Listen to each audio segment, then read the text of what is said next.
Amen. Amen. This is the word of the Lord, and I hope to preach related to the passion of the Lord Jesus Christ. We think of the Passion Week, Holy Week. We think of the Passion Week or Holy Week as the period when the Lord Jesus start to suffer on the cross. Di ba yun yung Holy Week?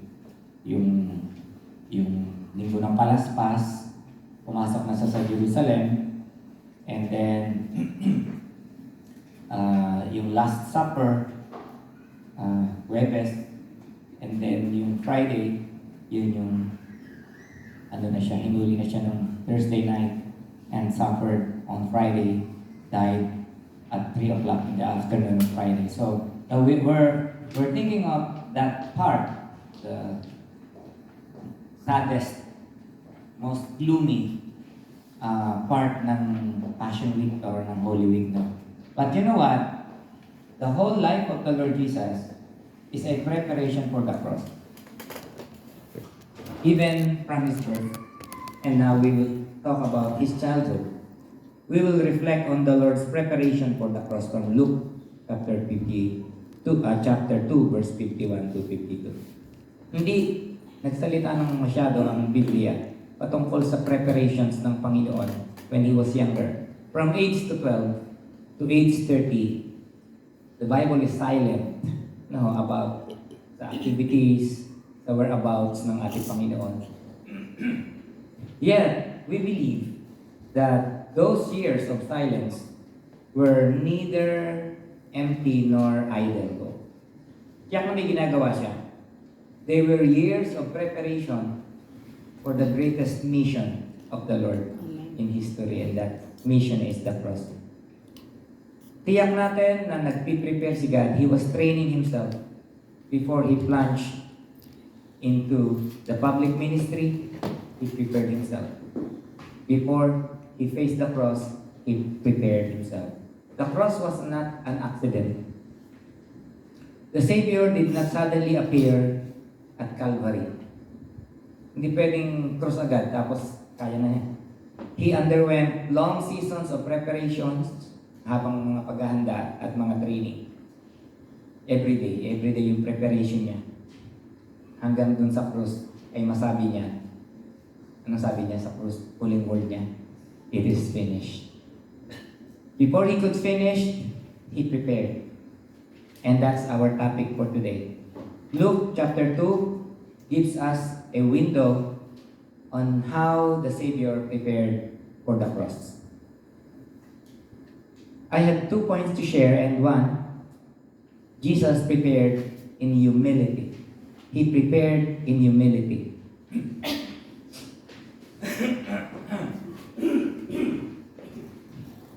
Verse 51 says, He went down with them and came to Nazareth and was submissive to them. That's the first part of 51. Anong klaseng preparation meron siya? He chose to be born in a lowly and simple family. Preparation po yan. Pumili siya ng pamilyang pupuntahan. There's nothing wrong with being poor. Gusto natin lahat mayaman tayo. Gusto natin meron tayong comfort and convenience. But there's nothing wrong with being poor. I grew up very, very poor. If Jesus were born in a rich and influential family, siguro mas madali sa kanya ang kumilos, makawin ng maraming followers kasi may kaya siya eh, di ba? Mga mayayaman natin, mga politiko natin, ang daling makagawa ng kabutihan, mas madaling pakinggan kahit mali na dahil maraming followers kasi nakakatulong. But Jesus chose to obey in humility. I do not know why. Mary was the virgin spoken by the prophecy who would give birth to the Lord Jesus Christ. Amen. At itong si Mary ay hindi lamang basta simply virgin lang. Hindi naman virgin lang yung qualification. No. There were many other virgins in the place, surely at the time. Bakit si Mary? Because Mary was chosen because she was pledged to be married to Joseph, who is a descendant of David. Kasi part din ng prophecy na yung family niya, yung magulang niya, ay dapat anak ni David. Si Mary ay sa line ni Aaron, hindi sa line ni David.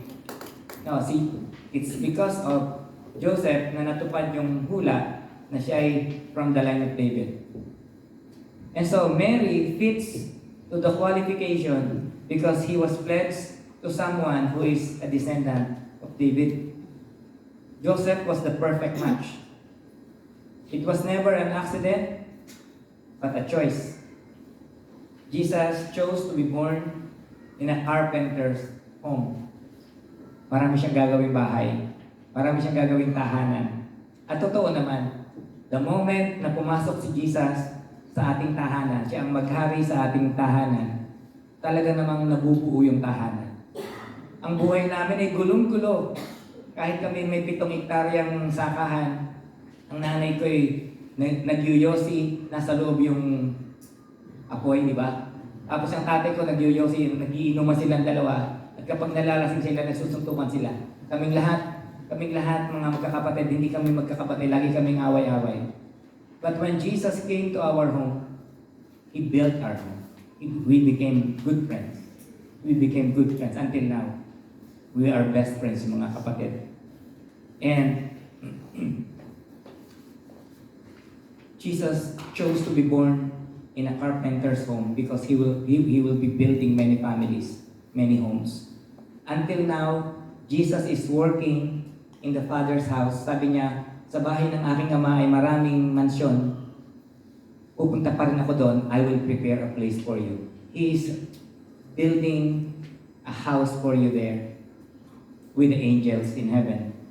And so when He comes back, He takes us to be with Him and He will give us the homes, the houses, the places na inihanda niya para sa atin na sumasampalataya. Amen po ba? Amen. So while Jesus is working there, He tasked us to also work here to win more souls. Para maraming mabibigyan ng bahay dun sa langit. Jesus did not only choose a lowly family. He also chose to live in a small, significant city. Nazareth ang napili niya. Nazareth was not a famous place. Kilala ang Nazareth sa pagiging famous, sa pagiging obscure. Doon lang siya kilala. Nazareth was known for its poverty and obscurity. Ito'y nasa country, nasa side, marginalized. No great personality has come out of Nazareth based on history. Kaya nga, nung sinabi ni Philip kay Nathanael sa ating Bible study tuwing Thursday, kaibigan, nakita na namin yung sinasabi ni Moises at ng mga prophet, yung Christ. Taga Nazareth, anak ni Joseph. Ang sabi ni Nathanael, meron bang mabuting bagay na nagmumula sa Nazareth? Because Nazareth is not known, is unknown. No? It's known for poverty and obscurity. No great personality has come out of Nazareth. But Jesus, if Jesus, alam niyo kung si Jesus ay lumaki sa Jerusalem or somewhere, any places in Judea, maraming maniniwala sa kanya na siya yung Christ. Kasi yung Christ ay nagmumula sa Judea, sa Jerusalem, sa Bethlehem. Yun ang prophecy sa Old Testament. He could win more followers, but for some good reasons, Jesus chose to grow in Nazareth, in that insignificant city. You know, it's not always bad to grow in a country, in a countryside, di ba? Tayo naman lahat, halos galing tayo sa mga countryside, ilan lang sa atin nasa cities, no? Hindi natin mamaliitin ang mga countryside, sa mga provinces, sa mga rural areas. Great training often happens in obscurity. Masterpieces are often created in quiet places. Amen. Well-mannered, resilient children are often molded in the discipline of poverty and simplicity. Yung mga mahihiyain, yung mga magagalang, yung mga sobrang inosente at simple, malamang, sabi nga, probinsyana, lumaki sa province. It's not bad. General Santos City was unknown to the world until one Manny Pacquiao became a boxing legend, diba? I remember the story of a certain Miss Garrett who represented a small town for an international competition. Hindi siya nanalo dun sa international competition pero nag-represent siya ng maliit na kanilang barangay. Kaya tuwan-tuwa yung kanyang mga kabarangay, lahat nakatutok lahat sa telebisyon. At hindi naman nanalo si Garrett, pero pag-uwi niya, pagbaba niya ng barko at nakita niya yung mayor, yung mga kababayan niya may malaking banner. Congratulations! Sabi, hindi po ako nanalo. Ay, humble ka pa eh. Sabi, nakita namin sa TV, champion si Garrett. Sorry. Joke lang po. Nazareth was nothing, you know.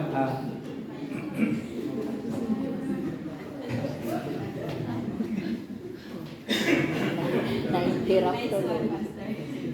Nakapasok din. Alright. Pero alam niyo, totoo lang, ang Nazareth, wala talaga yan, no? Nothing. Until the Savior made it known. Until Jesus came from it. Jesus prepared for His mission in this little town of Nazareth. Maring you feel insignificant, galing ka lang sa maliit na tao ka lang, o kaya galing ka lang sa hindi kilalang lugar. You know what? Through you, pwedeng pagpalain ng Panginoon ng lugar. Through you, pwedeng pagpalain ng Panginoon ng community. Because there is nothing difficult for the Lord to bless you and your place. Amen. Sabi nga ng Biblia, He takes notice of the poor and lowly. He uses the weak for something pure and great. Ganun ang Panginoon natin. So, huwag mong ikahiya ang iyong kahinaan, huwag mong ikahiya ang iyong kahirapan. Maaaring ito ang paraan ng Diyos para ihanda ka pa sa mas magandang kinabukasan. Amen. Amen.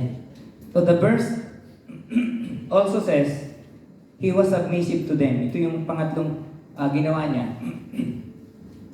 Hindi lamang siya pumili ng isang mahirap na family, hindi lamang siya pumili ng isang maliit na city, an insignificant city. He was submissive to his parents. That's how he prepared in humility. Nakakagulat to kasi he prepared in submission. The eternal Son of God, the Word who created the world, heavens and earth, inilagay niya yung sarili niya under the authority of poor, simple, earthly parents. Amen. Amen. Christ submitted to Mary and Joseph. Bakit mahalaga yan? Mahalaga po yan. Kailangan mo ng isang tagapagligtas na may mabuting halimbawa sa iyong buhay. No? Bakit maraming humahanga at sumusunod, nananampalataya sa Islam, sa Muslim, kay Muhammad? Anong testimony ang ipinakita ni Muhammad nung siya'y nabubuhay pa?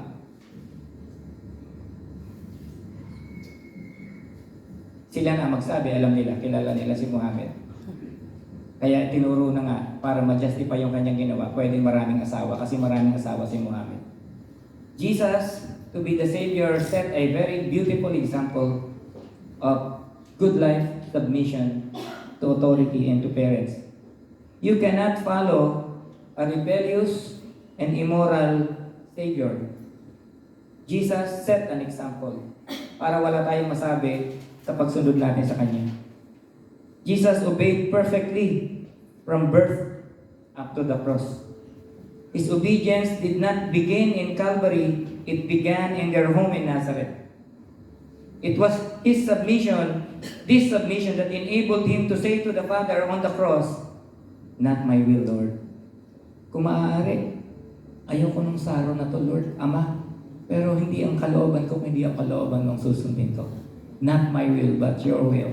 That's submission, that's obedience. And that was practiced way back there on the cross, on Nazareth, on a small city, in a lowly family. All of us, alam niyo tayo lahat, gusto natin makarating sa finish line of success.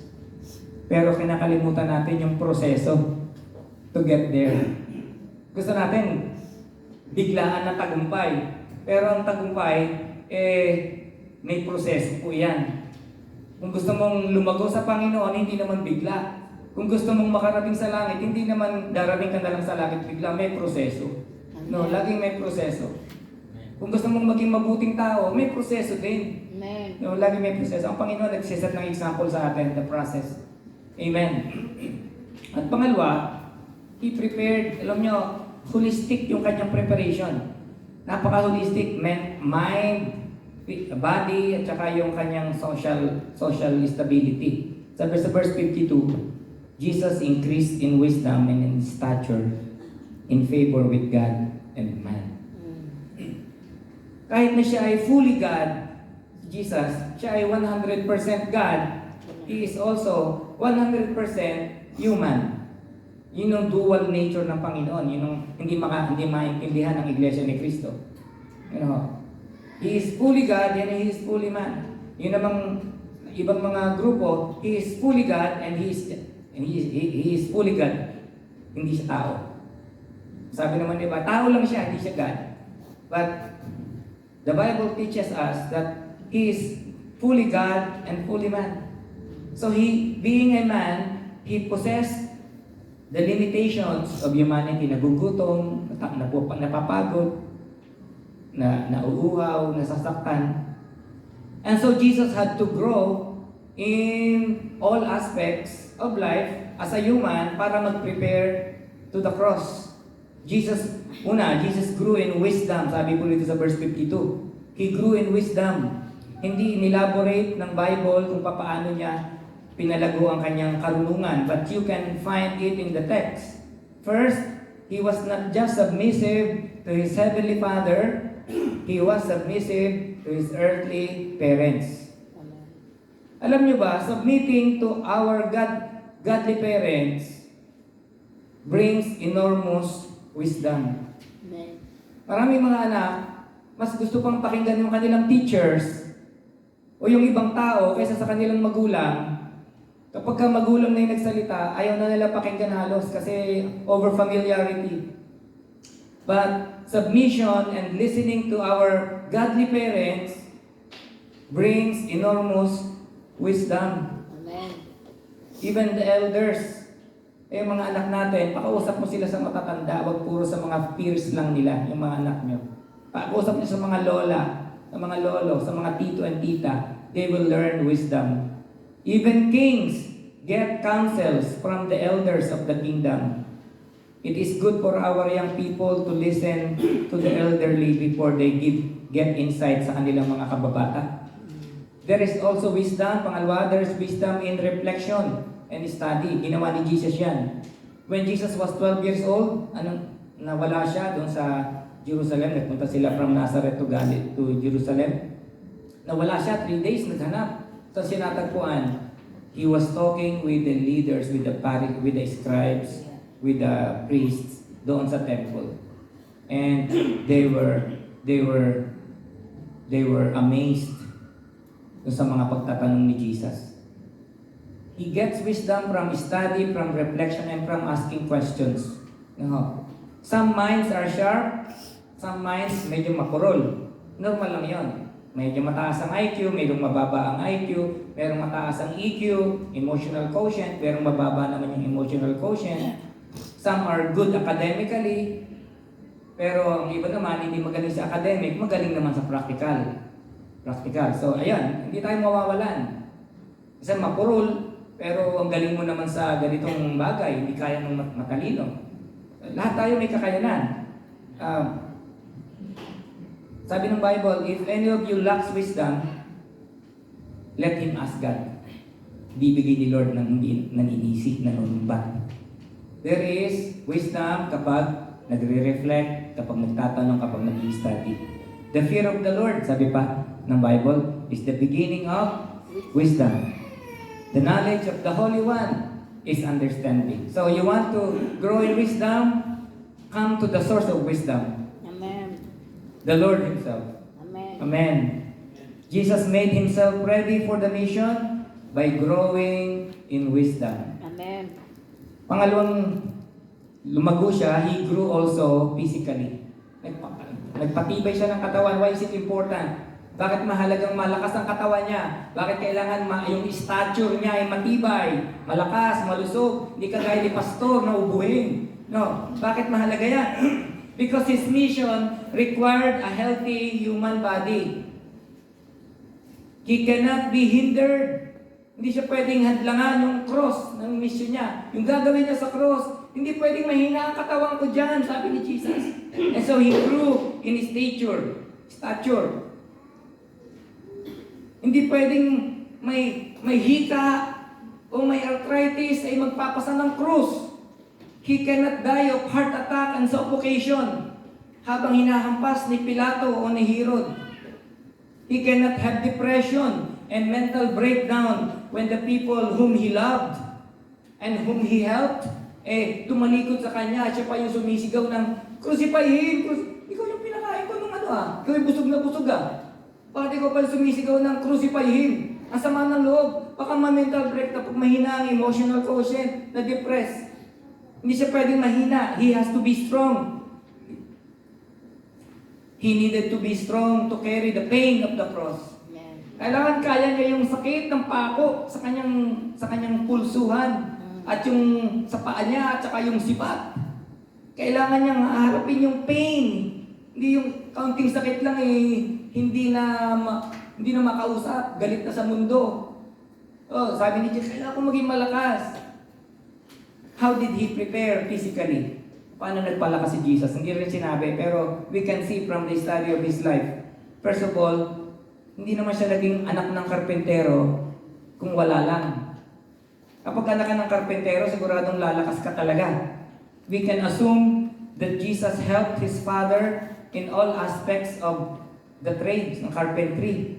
Maaring nagputol, naglagari, nagmartilyo, nagbuhat. Pampalakas yan. Everything that the carpenter's son could do. Pero higit sa lahat, alam nyo, nagpalakas kay Jesus, He walked. He walked a lot. Simula pa lamang sa pagkasilang niya, kailangan na nilang hindi naman siya naglakad. Binuhat naman siya, baby siya noon. Tumakas siya patungo ng Egypt dahil papatayin sila ni Herod. Nung 12 years old na siya, nagsimula na siyang sumama, sabi ng verse 41, sabi ng Luke 2:41, every year Jesus' parents go to Jerusalem for the festival of the Passover. Every year yon, yung magulang ni Jesus. Every year pumupunta from Nazareth to Jerusalem. Every year. Nung 12 years old na si Jesus, pwede na siya maglakad. 12 years old. Sumama na siya. Every year, from 12 years old, every year pumupunta siya sa Nazareth, from Nazareth to Jerusalem to observe the feast of the Passover. Alam niyo ba kung gaano kalayo? Nazareth was 75 miles, sabi pa ng iba 90 daw, 90 miles or 120 kilometers away from Jerusalem, yung Nazareth. Gaano kalayo? 120 kilometers. 120 kilometers. Ilan ang kaya mong lakarin sa isang oras? Kaya mo siguro maglakad ng, kung mabilisan, siguro mga 6 o 5. Hindi naman pwedeng non-stop. So, 120 divided by 6 kilometers. O di, makaka 20 hours ka na walang non-stop. So, kung may tutulog ka naman ng gabi, so yung 20 hours, 10 hours a day. So, at least 2 hours, 2 days. Yung yung 120 kilometers, non-stop. Hindi naman pwede. So, sabi ng iba, 3 to 5 days daw. Lalo na may mga kasama kang bata. O kaya may kasama kang may dala-dala ka. 3 to 5 days walk from Nazareth to Jerusalem. And he did that every day from 12 years of age. But, when he started his public ministry, more walking. He went from place to place on foot.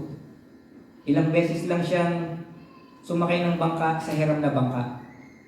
At isang beses lang siyang nakasakay sa asno na hiniram pa niya. All his ministry was done by walking.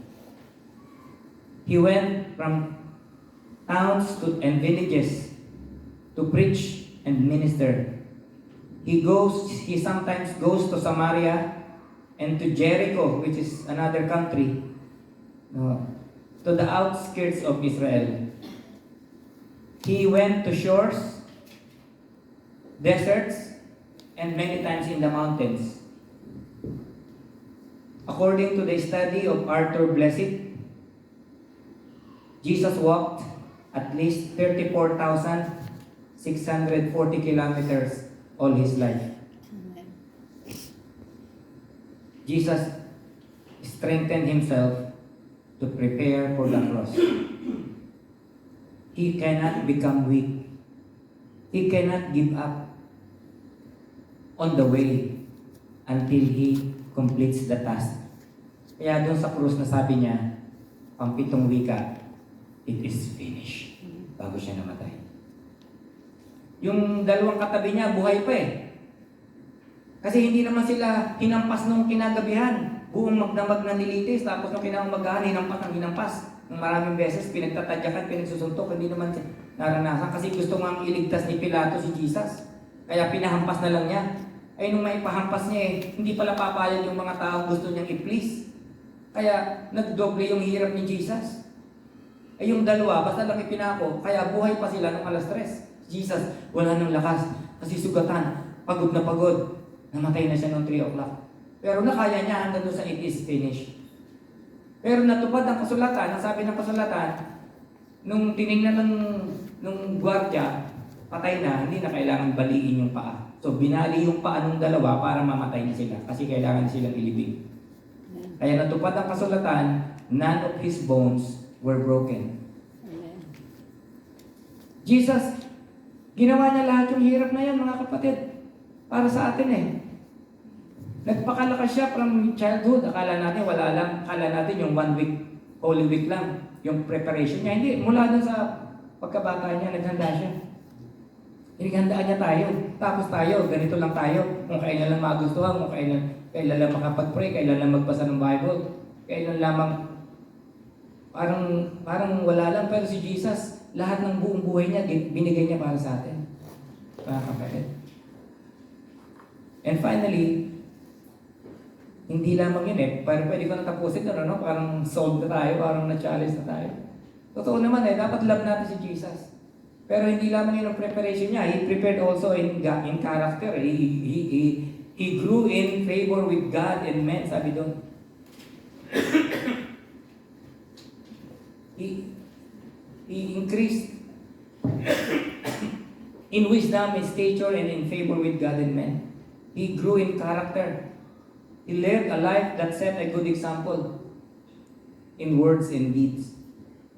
He mingled well with the people. Maganda yung kanyang relationship sa iba. Hindi siya palaaway, hindi siya mapagmataas, mapagkaloob siya, mapagmahal siya, mapagkaibigan siya, mapagpasensya. Hindi siya masamang ugali. He grew in character. His life must have reflected kindness, godliness, humility, compassion. Kaya bago siya nag-start ng ministry, yung buhay niya ready na. Before he faced the cross, ready na siya. Bago siya nag-preach, credible na yung siya dahil yung character niya. His character made his message credible. He cannot become a savior if his message is contrary to his example. Kaya mga kapatid, sa aking pagtatapos, ganun tayo pinaghandaan ng Panginoong Jesus. Sobrang paghahanda niya sa atin. He chose to grow in Nazareth and walk up to the cross. Prepared na siya. The cross was not a tragedy, but a mission to accomplish. Amen. He grew up in every area of life, and every step made him ready for Calvary. Amen. Ngayon, tanong ko, ano yung mission mo? At ano yung Nazareth ng iyong buhay? What is the Nazareth of poverty and preparation? Kung naghanda ang anak ng Diyos para sa kanyang gagawing mission sa krus, dapat din siguro meron din tayong effort na i-exert. Are you preparing for the life in the kingdom? Are you preparing for the kingdom life? Paano ba pinapaghandaan yung buhay sa langit kung gusto mong pumunta sa langit? Nag-aaral ka ba ng kanyang salita? Binabago ba ng Lord ang buhay mo? Nagpapabago ka ba? Are you growing in the grace and knowledge of the Lord? Kaya kapag meron kayong pinapagdaanan, mga hirap, huwag niyo agad isisi kay Lord. Amen. Baka yun ay paraan ni Lord para i-train kayo sa buhay na mas matibay. Amen. Don't resent your poverty, but grow in your character. Strengthen your faith through the Word, through prayer, through fellowship. At lagi natin tingnan si Jesus, the author and perfecter of our faith. Amen. Amen. Let's sing this song and we can also give our offering.